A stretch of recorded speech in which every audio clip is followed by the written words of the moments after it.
الحمدللہ والصلاة والسلام علی من لا نبی بعد اما بعد فاعوذ باللہ من الشیطان الرجیم بسم اللہ الرحمن الرحیم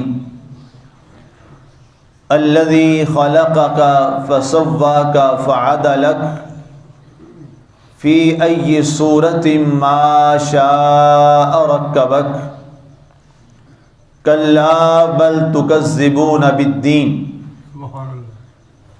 جس نے تجھے پیدا کیا پھر خوب درست کیا، پھر تجھے حسن اعتدال سے نوازا، جس صورت میں چاہا تجھے ترکیب دیا۔ حقیقت ہے بلکہ تم دین کو جھٹلاتے ہو۔ سامعین، آج ہماری سورہ الانفطار کی آیہ مبارکہ نمبر 9 تک کی تلاوت و ترجمہ کا شرف نصیب ہوا۔ کل ہماری گفتگو چل رہی تھی یا ایھا الانسان ما غرک بربک الکریم، کہ اے انسان کس چیز نے تجھے اپنے رب سے مغرور کر دیا اور دھوکے میں ڈال دیا۔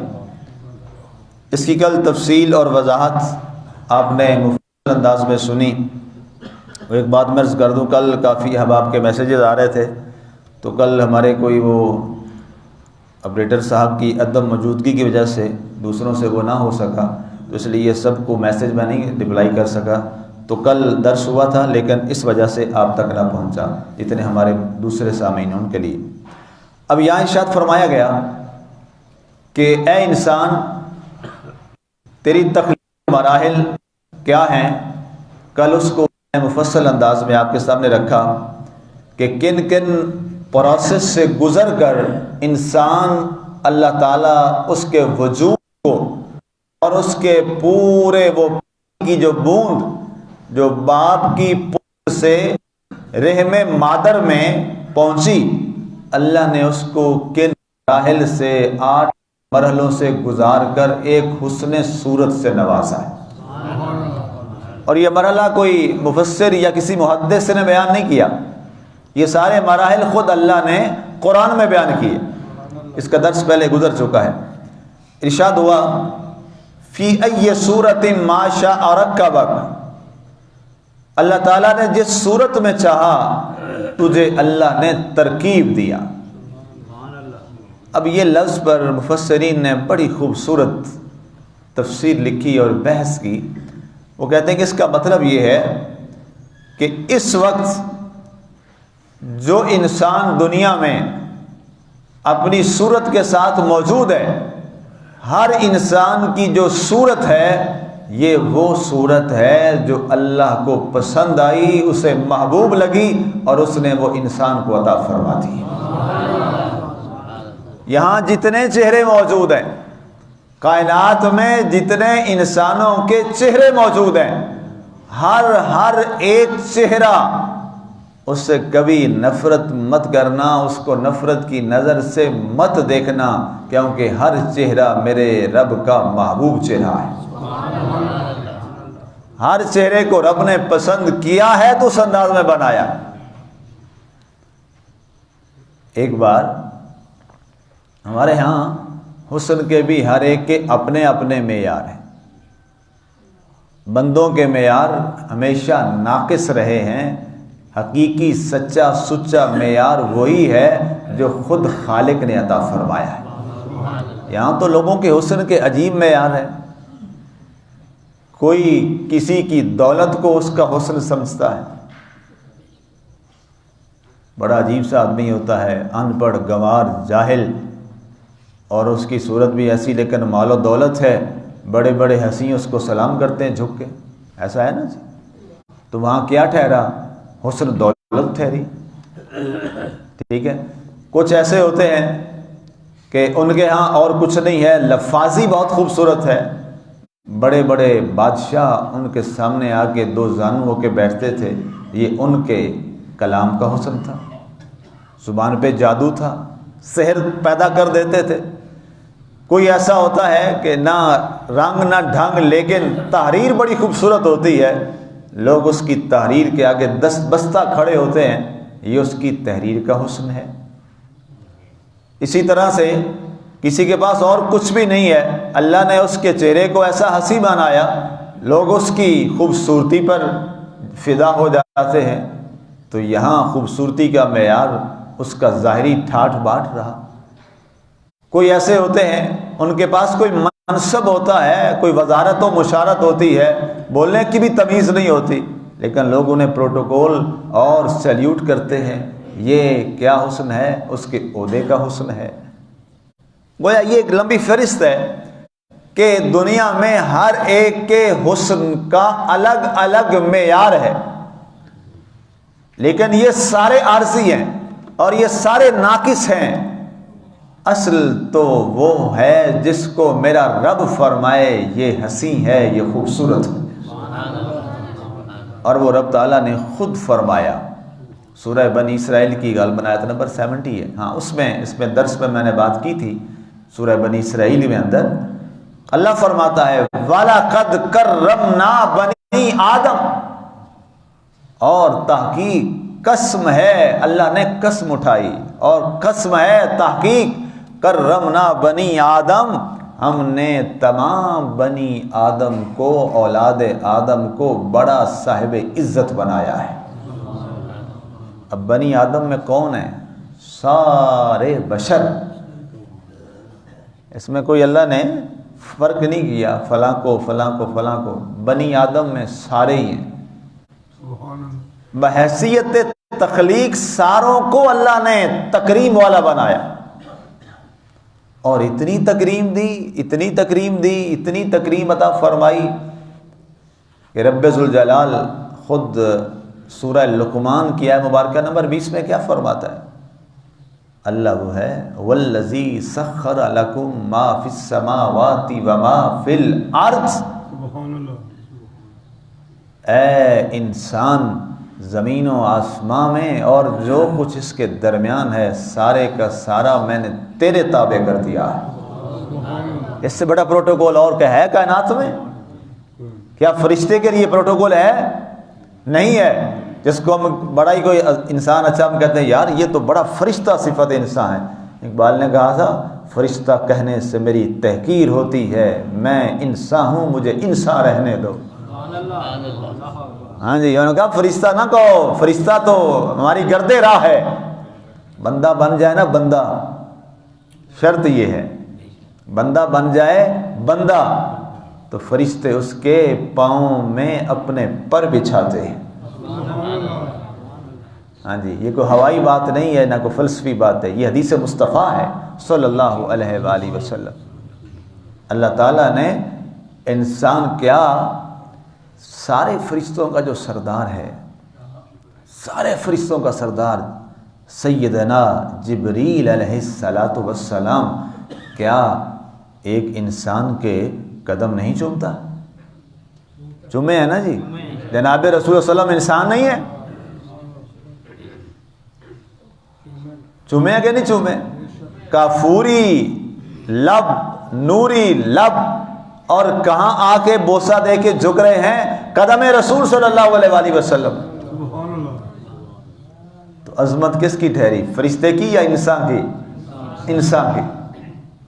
اسی طرح چلیں، ہو سکتا ہے کوئی یہ کہہ جی وہ تو نبی اور رسول ہیں، تو ہم دوسری بات کر لیتے ہیں۔ آپ کی شہزادی صاحبزادی ظاہر ہے وہ نہ تو نبیہ ہے نہ رسولہ ہے، ان کے دروازے پہ انتظار کرتا تھا کہ نہیں کرتا تھا؟ جبریل احتراماً کھڑا ہے، اور فرشتہ ہو کر جب تک اذن نہیں ملتا، اجازت نہیں ملتی، اس وقت تک بیت علی میں داخلے کی اجازت نہیں ہے۔ یہ کیا ہے؟ یہ ہے وَلَقَدْ كَرَّمْنَا بَنِي آدم، ہم نے بنی آدم کو بہت صاحب تکریم بنایا ہے۔ اقبال نے کہا تھا نا فرشتوں سے بہتر ہے انسان بننا، فرشتوں سے بہتر ہے انسان بننا، مگر اس میں لگتی ہے کچھ محنت زیادہ۔ محنت لگتی ہے، ظاہر ہے، بن محنت کوئی نامی نہیں ہوا، دانا خاک میں ملا تب گل و گلزار ہوا، جب تک دانا مٹی میں مٹی نہ ہو جائے کبھی اس پر پھل اور پھول تو نہیں آتے، مٹی میں مٹی ہونا پڑتا ہے پھر اس پر پھول آتے ہیں، پھل بھی آتے ہیں۔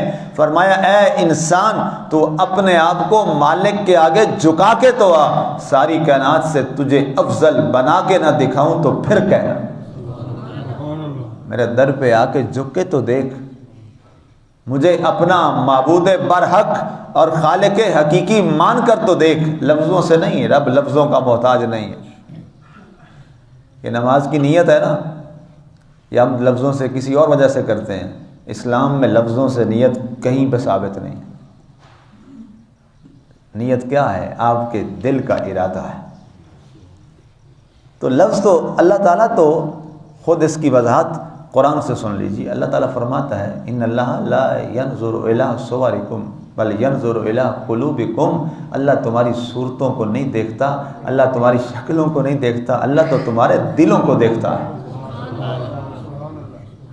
آج ہم تو شکلیں دیکھ کے فیصلے سنا دیتے ہیں، اللہ فرماتا ہے نہیں، تمہیں کوئی ایک انسان نظر آ رہا ہے، شکل سے بڑا فاسق و فاجر ہو، تمہیں نظر آ رہا ہے، ہو سکتا ہے اللہ کے ہاں وہ کتنا محبوب ہو، کسی کو پتہ ہے کوئی؟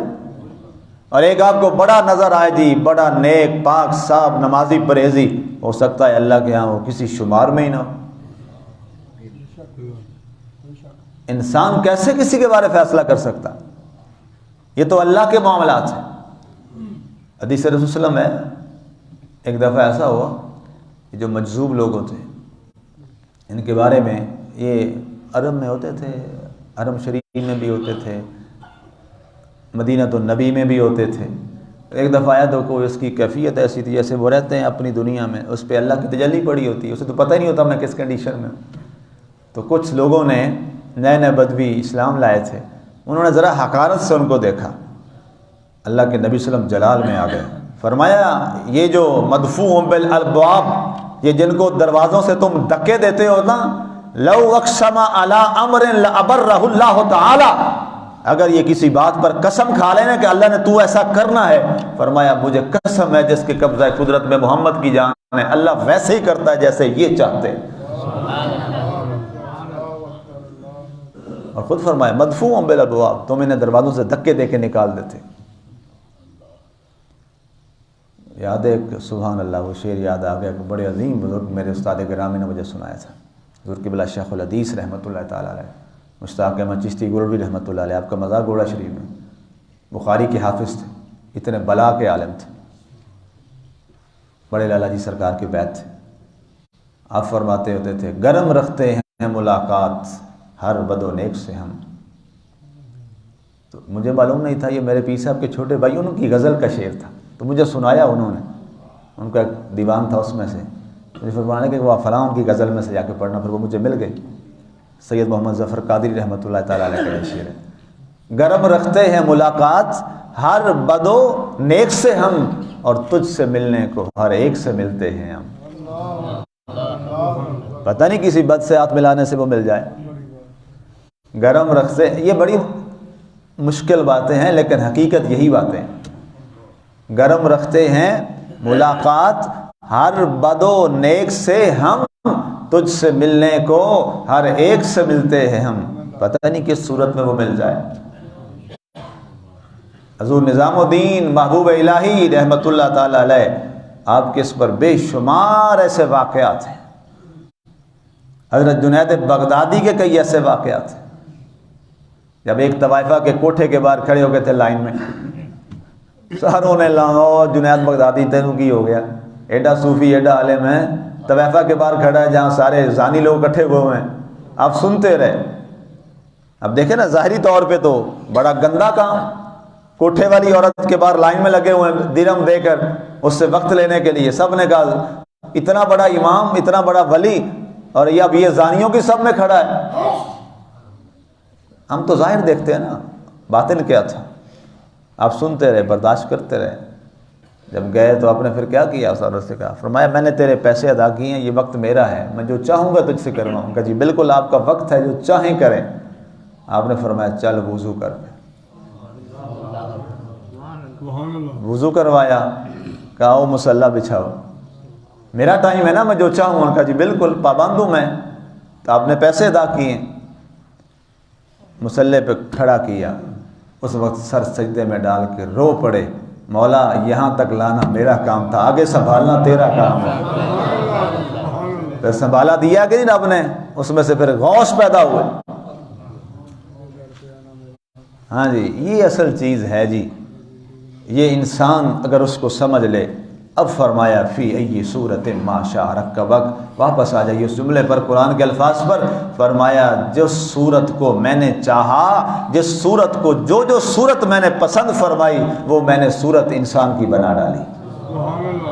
آج ساری صورتیں مختلف ہیں کہ نہیں؟ یہ ساری صورتیں، خوبصورت چہرے، سارے پیارے چہرے، یہ سارے کی ساری صورتیں کس کی پسند کردہ ہیں؟ اللہ کی پسند کردہ ہے۔ یہ سارے سانچے جو ہمارے ہیں نا، یہ سارے ڈھانچے، یہ کس کے پسند کردہ ہیں؟ اللہ کے پسند کردہ ہیں۔ جتنا کوئی بڑا ہوتا ہے اس کی پسند بھی اتنی بڑی ہوتی ہے، جتنا کوئی نفیس ہوتا ہے اس کی سلیکشن بھی اتنی نفیس ہوتی ہے۔ اس کائنات میں سب سے بڑا بھی ایک ہے، سب سے زیادہ معزز بھی ایک ہے، سب سے زیادہ لطیف بھی ایک ہے، اور وہ اللہ کی ذات ہے۔ تو جو اس کی سلیکشن ہے وہ کبھی ناقص ہو سکتی ہے؟ نہیں ہو سکتی، وہ کامل ہی کامل ہے۔ بس ہماری ذمہ داری یہ ہے کہ ہم اس مالک کی اس سلیکشن کا احترام کر لیں۔ اتنا حسین چہرہ ہو اور برا کر رہا ہو، یہ اچھا لگتا نہیں ہے۔ آگے فرمایا جو اگلا نتیجہ ہے فی ای صورت، ان کے بعد کلا بل تکذبون بالدین، فرمایا افسوس یہ ہے، حقیقت یہ ہے کہ تم دین کو جھٹلاتے ہو۔